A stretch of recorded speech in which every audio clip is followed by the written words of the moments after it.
lightning? No. Well, yes and no.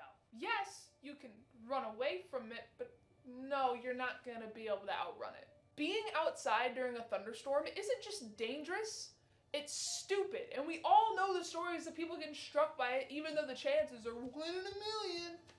There are 7 billion people on this planet. I do not like those odds. Did you know that there was a park ranger in Virginia named Roy Sullivan? Sullivan? Sullivan! Give me the child! Who was struck 7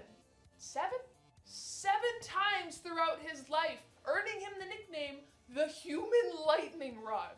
It's like he was asking for it. But what attracts lightning to you, and how can you avoid it? You know about positive and negative charges, okay? Well, the ground is positively charged, and in a thunderstorm, when a cloud passes overhead, it's negatively charged, and that causes the lightning strike, because, you know, opposites attract. And when you're outdoors in a thunderstorm, experts say to get as low to the ground as you possibly can, because the more elevated you are, the closer to the clouds, the more likely you are to get struck by the lightning.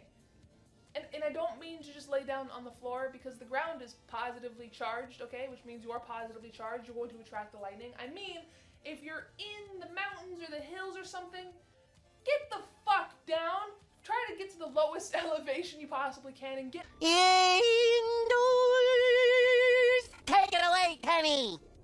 Also keep in mind that if you're indoors, you're not necessarily safe. 1/3 of all lightning-related injuries happen to people that were indoors, so make sure you avoid windows and baths and showers and sinks and any wired electronics. Anything plugged into a wall outlet during a thunderstorm can be victim to a power surge, and you do not want to be near that thing when that happens. Just try to take shelter wherever you can, but not a tree. Don't take shelter under a tree, especially an isolated tree. Those things are just like magnets for lightning. And I said it before, and I'm gonna say it again, don't lay down on the ground, okay? For some reason, people think this is a good idea. You are increasing your chances of getting struck by laying down because you're increasing your surface area on the ground, and if lightning strikes nearby, it can travel through the ground and strike you. Also avoid walls, because if lightning strikes and hits that wall and you're just leaning up against a wall or a door or something, it's gonna hit you. Alright, Jayus, this is a whole lot of like what not to do, and you're kind of freaking me out. Like what am I supposed to do? Well, kind viewer, according to the CDC, if you're outside during a thunderstorm and lightning striking kind of around you, this is the official survive lightning position. You want your toes on the ground, you want your heels to touch, you want to cover your ears with your hands, and keep your arms close to your body. It's cute, right? Also, you could just try to get inside your car, because lightning can't hurt you if you're in your car. Can you guess why?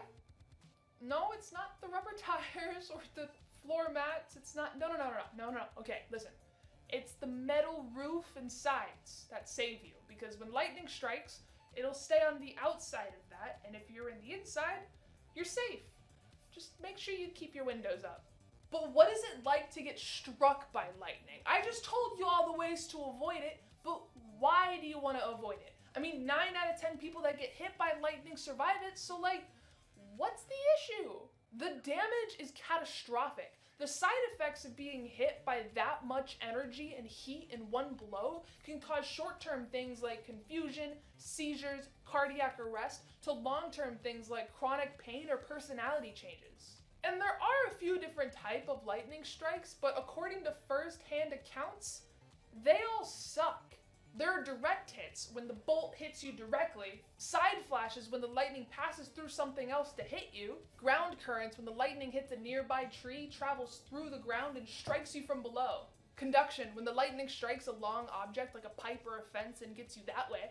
But being the person that was struck by lightning and survived sounds pretty cool, right? It's not a gamble I'd recommend you take.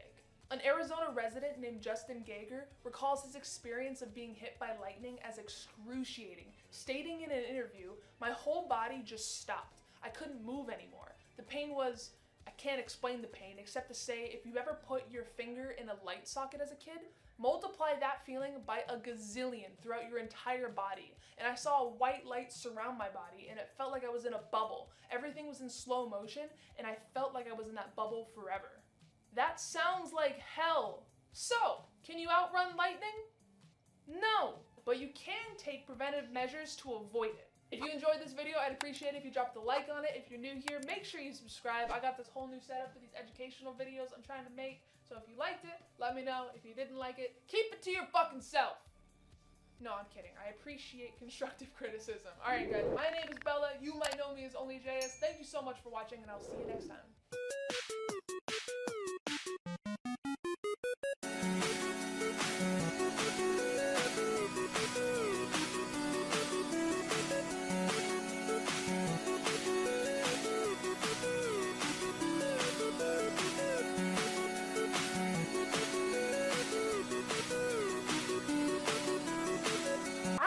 Compelled me to make this video. I live in LA. I haven't seen rain in months, let alone a fucking thunderstorm. Like, I haven't seen lightning in years. And I'd like to keep it that way.